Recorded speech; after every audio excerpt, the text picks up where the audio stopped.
Halo, assalamualaikum warahmatullahi wabarakatuh. Ya makin langka sekali ya laki-laki di Indonesia yang tidak merokok.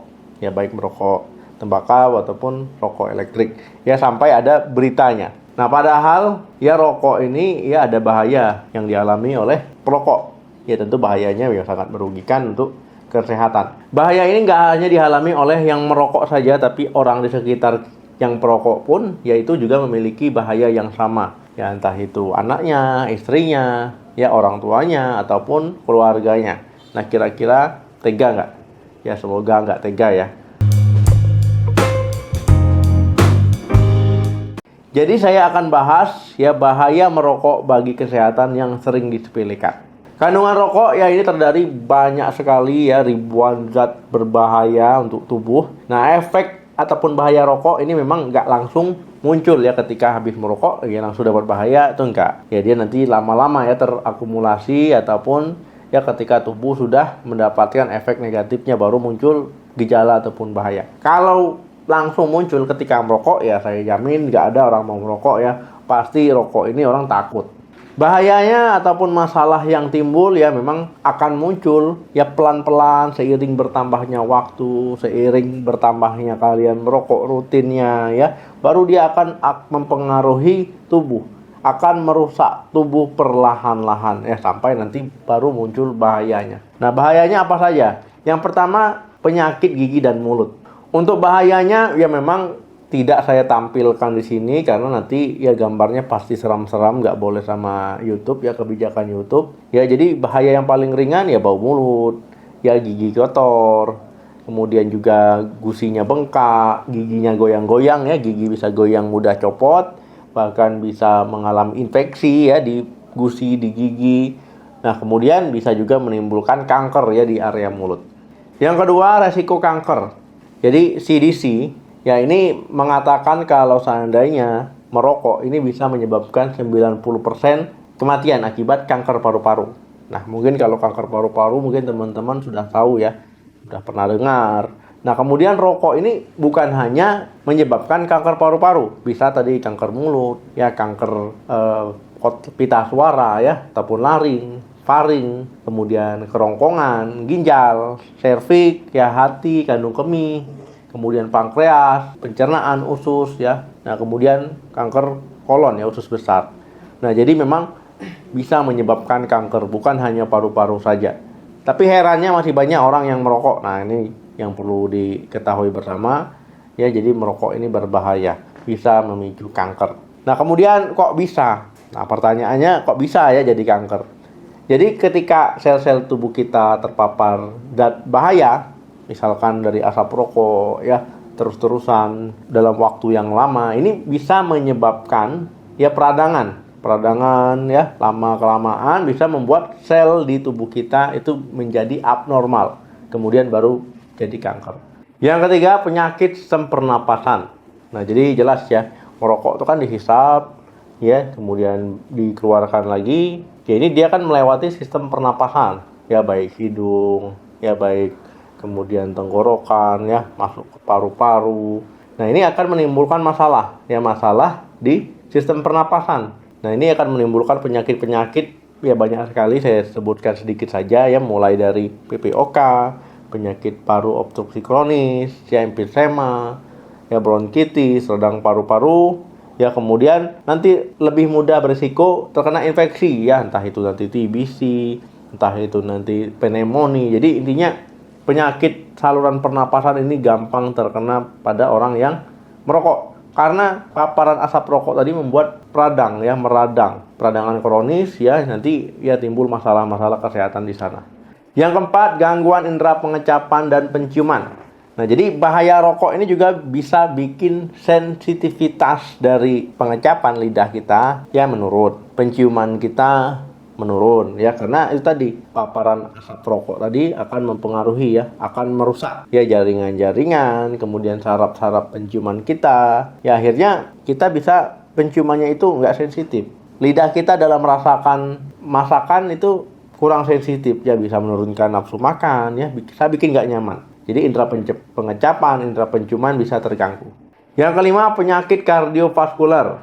Seperti namanya kardiovaskular, artinya kardio jantung, vaskular pembuluh darah, artinya berhubungan ya dengan penyakit jantung, penyakit pembuluh darah. Jadi merokok ini bisa bikin pembuluh darahnya itu menyempit, pembuluh darah jadi tegang, jadi kaku. Nah akhirnya bisa memicu stroke ya, ataupun penyakit kelainan pembuluh darah lainnya, bikin darah tinggi, bisa bikin sakit jantung ya, serangan jantung akibat merokok. Yang keenam, resiko diabetes.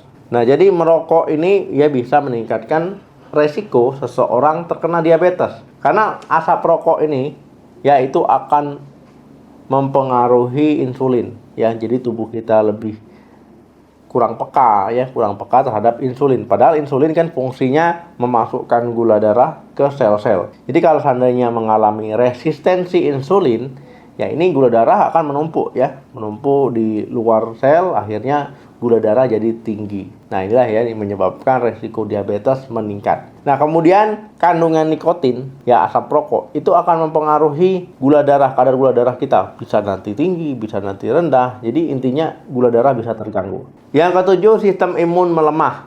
Jadi nggak ada ya sejarahnya orang merokok imunnya kuat ya dibandingkan dengan yang tidak merokok. Karena merokok ini kan merusak ya perlahan, mempengaruhi sistem imun, mempengaruhi kekebalan tubuh, akhirnya mudah terserang penyakit, ya mudah sakit. Ya mungkin nggak sekarang, keesok-keesokannya ya akan terjadi, pasti terjadi. Ya gangguan saluran pernapasan, ya ispa, sakit batuk dan sebagainya.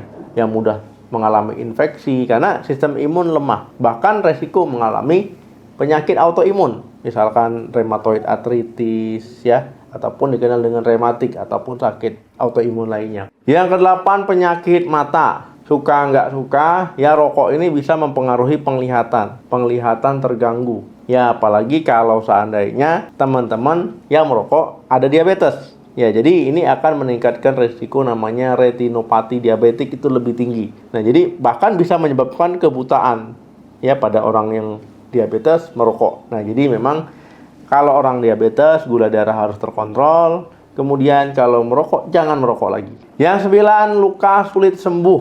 Nah, jadi teman-teman ya kalau seandainya perokok, kemudian ada luka, ini bisa bikin sulit sembuh. Kenapa? Ya karena gini ya, rokok ini kan menyebabkan masalah pada pembuluh darah. Pembuluh darah bisa menyempit, kemudian pembuluh darah bisa jadi kaku, ya jadi tegang. Akhirnya sirkulasi ya ke luka tadi bisa terganggu. Nah akhirnya bakteri di sana mudah berkembang biak, bahkan nanti bisa jadi tambah infeksi ya luka tersebut. Nah jadi teman-teman ya itu tadi penting sekali ya untuk tidak merokok karena akan mempengaruhi kondisi kesehatan teman-teman dari hal kecil sampai yang besar. Kalau luka seandainya sulit sembuh, membutuhkan waktu lama untuk sembuh, ya resiko infeksi makin besar. Ya jadi butuh perawatan lebih ekstra ya dibandingkan dengan orang yang kondisinya normal. Kalau teman-teman ya apalagi punya diabetes ya gula darah tidak terkontrol, ya gangguan penyempitan pembuluh darah, ya ini akan makin sulit lagi ya sembuh lukanya, bahkan bisa resiko lukanya jadi busuk ya, bahkan resiko diamputasi itu tinggi. 10, masalah kehamilan. Nah jadi teman-teman ya merokok ini walaupun hanya asapnya itu merugikan ya, entah itu ibu hamil, entah itu janinnya, ya itu akan memiliki dampak yang sama ya. Hanya menghisap asap rokok dari orang yang merokok dampaknya sama. Jadi untuk para suami kalau istrinya hamil, ya lebih baik berhenti merokok. Saya merokoknya di luar dok, nggak ke dalam rumah ya, tapi tetap ya racunnya itu nempel di mulutnya ya, di tangan kamu, ya di baju kamu, ya itu bakal mempengaruhi istri kamu. Jadi kalau sayang istri, sayang calon anaknya, jangan merokok. Apapun alasannya, mau di dalam, mau di luar, jangan merokok. Ya resiko nanti bayinya mengalami cacat. Ya resiko nanti masalah di kehamilannya. Bahaya di ibunya, bahaya di janinnya itu sama. 11, masalah penampilan.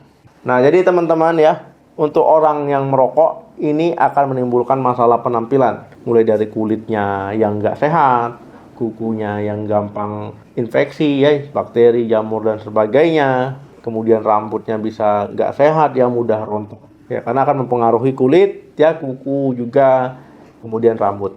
Jadi nggak heran ya kalau seandainya rambutnya rontok ya, nggak bagus, nggak sehat, kukunya juga, kulitnya juga, ya pasti penampilan akan terganggu ya, apalagi kalau seandainya wanita. 12. Gangguan kesuburan. Nah, jadi teman-teman, yang merokok ini juga akan merusak sistem reproduksi wanita dan juga pria. Nah, jadi wanitanya bisa mengalami masalah menopause dini, ya menstruasi tidak teratur ya, bahkan gangguan saat menstruasi, ya ini bisa terjadi. Nah, begitu pula ya nanti ketika ovulasi ya kurang berkualitas, bahkan bisa terganggu. Kalau pria, ini spermanya kualitasnya bisa menurun. Ya jumlahnya bisa di bawah normal. Nah, bahkan nanti untuk pergerakannya ataupun motilitasnya ya bisa kurang sehat. Bisa banyak sperma yang cacat dibandingkan dengan yang normal. Nah, akibat merokok. Nah, kalau sudah begini mau program hamil itu akan sulit ya, sulit hamil, bahkan resiko punya bayi cacat pun jadi tinggi. Nah, teman-teman ya, bahaya merokok ini nggak hanya didapatkan dari perokok saja. Jadi yang menghirup asap rokok walaupun dia tidak merokok juga bisa dapat bahayanya, dapat dampak negatifnya, ataupun disebut dengan perokok pasif. Ya, artinya dia nggak ngerokok secara langsung, hanya menghirup saja. Nah, jadi nggak adil sekali ya kalau misalkan si istri nggak ngerokok, suaminya ngerokok, tapi sama-sama dapat getahnya. Jadi ya mulailah berhenti merokok. Apapun alasannya, merokok itu merugikan baik diri kamu sendiri ataupun keluarga kamu. Oke teman-teman, ya terima kasih yang sudah nonton sampai habis. Jangan lupa di like, di share, ya dibagikan sebanyak-banyaknya. Sampai ketemu lagi di video saya selanjutnya. Salam sehat, sampai jumpa.